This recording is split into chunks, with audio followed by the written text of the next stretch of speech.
वो लूट की घटना को अंजाम देने के लिए हवाई जहाज से यात्रा करता था, लूट की घटना को अंजाम देता था और वापस चला जाता था। आप सुनकर थोड़ा चौंक गए होंगे, लेकिन यही सच है। एक बदमाश ऐसा है जो लूट की घटना को अंजाम देने के लिए हवाई जहाज से यात्रा करता था और घटना को अंजाम देने के बाद फिर वापस चला जाता था। लेकिन वह बदमाश बेगूसराय पुलिस के हत्थे चढ़ गया। आपको बता दें कि 14 दिन पहले बेगूसराय शहर में दिन दहाड़े बदमाशों ने रत्न ज्वेलर्स नाम के सोना चांदी की दुकान में लूट की घटना को अंजाम दिया था। ये बदमाश अलग अलग ज़िले से आए थे और दिन दहाड़े लूट की घटना को अंजाम देकर पूरे ज़िले में हड़कंप मचा दिया था। व्यवसायियों में दहशत फैल गई थी। पुलिस महकमे में भी हड़कंप मचा हुआ था कि आखिर ये बदमाश है कौन जो दिन दहाड़े शहर में आकर लूट की घटना को अंजाम देकर आराम से निकल गए।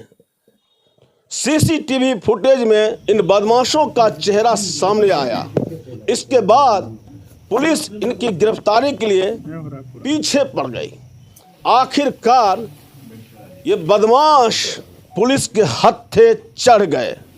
पुलिस ने 6 बदमाशों को गिरफ्तार किया है। गिरफ्तार बदमाशों में कोई समस्तीपुर का है, तो कोई मुजफ्फरपुर का है, तो कोई बेगूसराय का है। जानकर आपको आश्चर्य होगा कि ये बदमाश गिरफ्तार कहां से हुए हैं। आइए इन बदमाशों की गिरफ्तारी के बारे में एसपी योगेंद्र कुमार से जानते हैं, उन्होंने क्या कहा। आज से 14 दिन पहले टाउन थाना अंतर्गत रतन मंदिर नाम के ज्वेलरी दुकान में जो लूट की घटना हुई थी, उसको 14 दिन बाद पुलिस ने सफलतापूर्वक उसका उद्भेदन कर लिया है। इसमें 6 अपराधियों की गिरफ्तारी हुई है जो पूरी घटना में शामिल थे। इनके पास से 2 लोडेड देसी कट्टा, 2 लोडेड पिस्टल, 7 जिंदा कारतूस और जो सामान इन लोगों ने वहाँ से ज्वेलरी लूटा था उसको बेचने के बाद इनके पास से जो पैसे मिले हैं उसकी कीमत लगभग 1,03,000 रुपये है। और लूट में जो यूज़ की गई थी 3 मोटरसाइकिल में से 1 मोटरसाइकिल को पुलिस ने बरामद कर लिया है।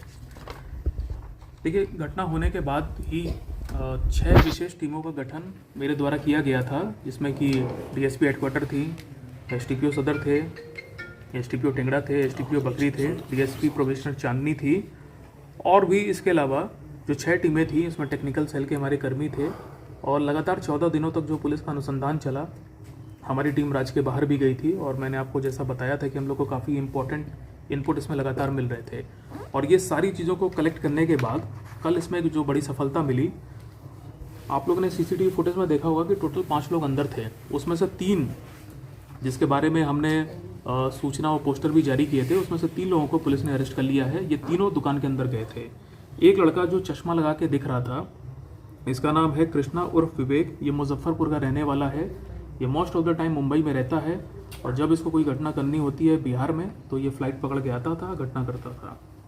इसके बारे में आपको बताऊं कि लंबा चौड़ा इसका आपराधिक इतिहास है।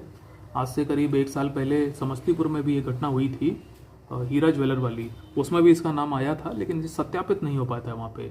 लेकिन अभी हम लोगों ने इसको अरेस्ट किया है और पूछताछ में इसने ये बात कबूली है और ये जो बात है हमने वहाँ भी शेयर की है। इसमें एक लड़का जो काली जैकेट पहने हुए आप लोग को दिख रहा था और सर पे टोपी लगाए हुए था, इसका नाम है लाल बाबू चौधरी। ये TIOP का रहने वाला है। इसको भी गिरफ्तार किया है पुलिस ने। इसने फुटेज में जो काली जैकेट पहनी थी वो भी पुलिस ने बरामद कर ली है, इसके घर से मिली है वो। तीसरा व्यक्ति जो अरेस्ट हुआ है, जो एक फोटो थी जिसमें लाल टी-शर्ट अंदर पहने हुए था और लंबे लंबे जिसके बाल थे, इसकी पहचान हुई है छोटू शाह। ये भी समस्तीपुर का रहने वाला है। इन तीनों का आपराधिक इतिहास है। ये लोग पहले भी ज्वेलरी की दुकान में इस प्रकार की लूटपाट की घटनाओं को अंजाम दे चुके हैं और तीनों ही इस समय बेल पे थे। इसके अलावा एक और व्यक्ति की जो चौथे आदमी की गिरफ्तारी हुई है, उसका नाम है संतोष शाह। ये भी समस्तीपुर का रहने वाला है। पेशे से सोनार है। ये सोनार की दुकान चलाता है, सोना चांदी गलाने की। ये उस दिन घटनास्थल पे नहीं आया था, लेकिन इस गैंग का जो मास्टरमाइंड है, जिसने ये पूरी प्लानिंग रची है, रविंदर सैनी उसका नाम है। और बिहार के कई जिलों में ये रविंदर सैनी और इसका गैंग इस प्रकार की घटनाएं पूर्व के वर्षों में कर चुके हैं। रविंदर सैनी 6-7 महीने पहले ही बेल पे छूटा था और उसके बाद से ही लगातार इस टाइप की घटना की वो प्लानिंग कर रहा था। रविंदर सैनी को मोटरसाइकिल में बैठा के संतोष साल आया था, ये बात पुलिस को पता चली तो इसकी भी गिरफ्तारी हुई है। इसके अलावा एक कन्हैया की गिरफ्तारी हुई है। कन्हैया भी समस्तीपुर का है। कन्हैया के बारे में ये पता चला कि घटना करके जो सारे अपराधी भागे थे रात को इसी के घर पे रुके थे। इसके अलावा एक रणधीर शाह की गिरफ्तारी हुई है, इसकी मोटरसाइकिल का इस्तेमाल किया गया था। तो कुल मिला के मैं आपको बताऊं कि सबसे पहले कल 3 लोगों की जो गिरफ्तारी हुई है, टाउन थाना क्षेत्र के जो बिशनपुर एरिया है वहाँ से गिरफ्तारी हुई कृष्णा की, लाल बाबू की, छोटू शाह की। ये तीनों वही हैं जो फुटेज में दुकान के अंदर आए थे। इनके पास से 1 कट्टा, 2 पिस्टल और 1 किलोग्राम गांजा और लगभग 47,000 के करीब रुपया इन लोगों के पास से मिला था। जब हम लोगों ने इनसे कड़ाई से पूछताछ की तब इन लोगों ने बताया कि कन्हैया का क्या रोल था, रणधीर का और संतोष का। फिर पुलिस ने समस्तीपुर के कुछ इलाकों में छापेमारी की और टेंगड़ा और तियाई के इलाकों में छापेमारी की, तो 3 अपराधी वहाँ से अरेस्ट हुए हैं। तो कुल मिला के ये 6 अपराधी अरेस्ट हुए हैं। हालांकि मैं आपको इसमें एक बात बता दूं कि जो ज्वेलरी वहाँ पे लूटी गई थी उसका जो एक मेजॉरिटी पोर्शन है वो इस समय रविंदर सैनी के ही पास है, क्योंकि पूछताछ में ये बात निकली है कि इन लोगों ने ये पूरी घटना को करने के बाद ये लोगों ने ये सारा जो सामान है अपने जो इस गैंग का जो सरगना है रविंदर सैनी को दिया था और रविंदर सैनी ने इन लोगों को बदले में 1.5 लाख रुपए दिए थे जो उन्होंने आपस में डिस्ट्रीब्यूट कर लिए थे। और इनको ये वादा किया गया था कि तुम लोग कुछ टाइम के लिए राज्य के बाहर चले जाओ, छुप जाओ, और जब मामला ठंडा हो जाएगा तो इस पूरी चीज़ को हम बेच करके आप लोग का हिस्सा देंगे। उस 1.5 लाख में से करीब 1 लाख रुपया और 3,000 पुलिस ने बरामद किया है। अब हमारी जो विशेष टीम है वो रविंदर सैनी के सभी ठिकानों पे लगातार छापेमारी कर रही है और हम लोग जल्दी उसकी भी पहचान करके उसकी भी गिरफ्तारी करेंगे। रविंदर सैनी कहाँ रहने वाला? समस्तीपुर। ये जो तीनों बिष्णुपुर में अपने शहर में ही था। हाँ, नहीं मतलब ये लोग बाहर भाग गए थे, हमारी टीम खरीदी है वहाँ पे। और जब 10 दिन बीत गए तो इन लोगों को लगा कि अब तो मामला ठंडा हो गया है, तो पुलिस नहीं पकड़ेगी, तब ये लोग लौट के आया है। तो फिर हम लोग तो ट्रैक कर रहे थे लगातार, तो सही समय देख के इनको गिरफ्तार किया।